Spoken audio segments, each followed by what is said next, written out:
இயேசு இருக்க கலக்கம் ஏன் மனமே, கண்ணீர் ஏன் மனமே, கண்ணீர் ஏன் மனமே. அன்பின் இரட்சகராம் இயேசு கிறிஸ்துவின் விலையேறப்பெற்ற நாமத்தினாலே உங்கள் யாவருக்கும் என்னுடைய அன்பின் ஸ்தோத்திரத்தை இந்த காலை நேரத்திலே தெரியப்படுத்துகிறேன்.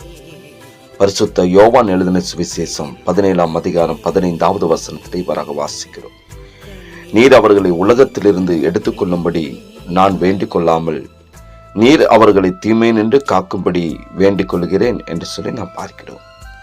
கிறிஸ்துவுக்குள் அன்பான தேவனுடைய பிள்ளைகளே, உங்கள் வாழ்க்கையிலே நீங்கள் சந்திக்கிறதான சூழ்நிலைகளை கண்டு நான் என்னுடைய வாழ்க்கையிலே ஒரு நாளும் அஞ்ச மாட்டேன் அல்லது பயப்பட மாட்டேன் என்று எப்படியாக உங்களால் சொல்ல முடியும்? எதிராக வருகின்ற சூழ்நிலைகள் உங்கள் வாழ்க்கை படகிலே பயங்கரமாக மோதுகின்றதான பொழுதுதான் நீங்கள் எப்படிப்பட்டவர்கள் என்பதை நீங்கள் அறிந்து கொள்ள முடியும். ஒருவேளை நீங்கள் வனாந்தரத்தின் வழியாக பயணம் செய்ய வேண்டிய சூழ்நிலை ஏற்பட்டு விட்டது என்று சொல்லி நாம் வைத்துக் கொள்வோம். அந்த வனாந்தரத்தின் வழியாக பயணத்தை ஆரம்பிக்கிறதான பொழுது உங்களுடைய எதிர்பார்ப்பு பயங்கரமாக காணப்படும். புயல் என்னுடைய வாழ்க்கையில் அடிக்கவே கூடாது, என்னுடைய வாழ்க்கையில எப்பொழுதும் தென்றல் காற்று இதமாக வீச வேண்டும், அதிகமான வெப்பமோ அதிகமான குளிரோ ஒரு நாளும் இருக்கவே கூடாது, செல்லும் பாதை கரடு முரடாக இல்லாமல் மிகவும் அழகாக காணப்பட வேண்டும், பயங்கரமான மிருகங்கள் எதிர்பட்டு வரக்கூடாது, காண்கின்ற மனிதர்கள் அனைவரும் நண்பர்களாகவே இருக்க வேண்டும். இப்படிப்பட்ட பட்டியலின்படி உங்கள் பயணம் அமைய வேண்டும் என்று எதிர்பார்த்தால் பல ஏமாற்றங்களை உங்கள் வாழ்க்கையில் நீங்கள் சந்திக்க நேரிடும்.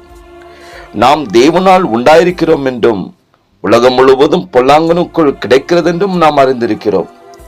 அப்படிப்பட்ட தீமை நிறைந்த வனாந்திரமாகிய உலகிலே கொஞ்ச காலம் நாம் ஒவ்வொருவரும் தரித்திருக்கிறோம். பொல்லாங்கனாகிய பிசாசானவன் அவன் கொல்லவும் அழிக்கவும் வேண்டி வேறொன்றுக்கும் வரான்.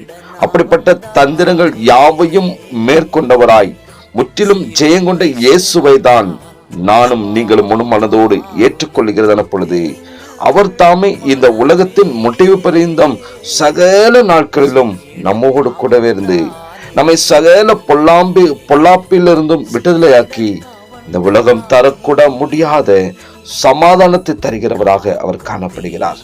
கிறிஸ்துவுக்குள் அன்பான தேவனுடைய பிள்ளைகளே, இயேசு தாமே உங்களை தீமை நின்று விடுவிக்கும்படியாகவே பிதாவாகிய தேவனிடத்தில் அவர் வேண்டிக் கொண்டார். எனவே சூழ்நிலைகள் எப்போதும் உங்களுக்கு சாதமாக அமைய வேண்டும் என்று எதிர்பார்க்காமல் உங்களில் இருக்கிறதான இயேசுவை எல்லாவற்றிலும் பெரியவர் என்பதை உணர்ந்து கொண்டு இந்த பூமிக்குரிய வாழ்க்கையை நீங்கள் வாழ வேண்டும் என்று சொல்லி கர்த்தர் அவரை எதிர்பார்க்கிறார். எனவே கிறிஸ்துவுக்குள் அன்பான தேவனுடைய பிள்ளைகளை, அவர் உங்களோடு கூட இருக்கிறபடினாலே அவர் உங்களோடு கூடவே இருந்து உங்களுக்காக அவர் பிதாவை நோக்கி வேண்டுதல் செய்கிறார். என்னுடைய பிள்ளையே, அவர்களுக்கு நேரிடுகிற இந்த தீமை நின்று தகப்பனே நீர் காத்துக்கொள்ளும் என்று சொல்லி அவர் நமக்காக பிதாவின் இடத்துல அவர் வேண்டிக் கொண்டு இருக்கிறார். நம்முடைய சகல விதமான இக்கட்டான சூழ்நிலையிலும் நமக்கு முன்பாக இருக்கிற சகல விதமான தடைகளை மாற்றும்படியாகவே அவர் நம்மோடு கூட இருக்கிறார். தீமை நின்று காக்கிற ஒரு தெய்வம் நம்மோடு கூட இருக்கிறார். தீமையின் பாதையில் நடத்துகிறவர் அல்ல, செவ்வையான பாதையிலே அனுதினமும் போதித்து வழி நடத்துகிற தேவன். அவருடைய கருத்துல நம்மை அர்ப்பணிப்போம். அனுதினமும் நம்மை காத்து நம்மை பலப்படுத்தி நீதியின் பாதையில வழி நடத்துவார். செபிக்கலாமா? பரிசுத்தமுள்ள எங்கள் பரலோக நல்ல தகப்பனே, இந்த காலை வேலைக்காக உமக்கு நன்றி செலுத்துகிறாப்பா.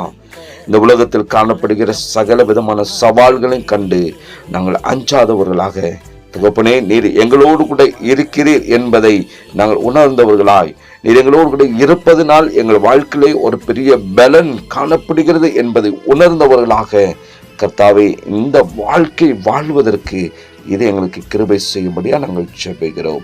இரட்சகர் இயேசுவின் நாமத்தில் ஜெபிக்கிறோம் நல்ல பிதாவே, ஆமேன், ஆமேன். நமது இல்லை காணாத பரலோகம்தான்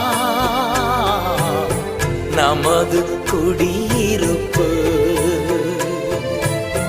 காண்கின்ற உலகம் நமது இல்லை காணாத பரலோகம்தான்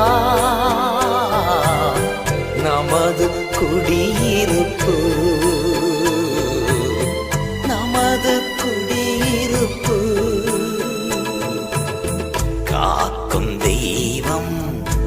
இயேசு இருக்க கலக்கம் ஏன் மனமே,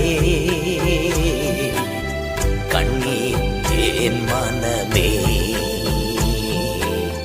கண்ணீர் ஏன்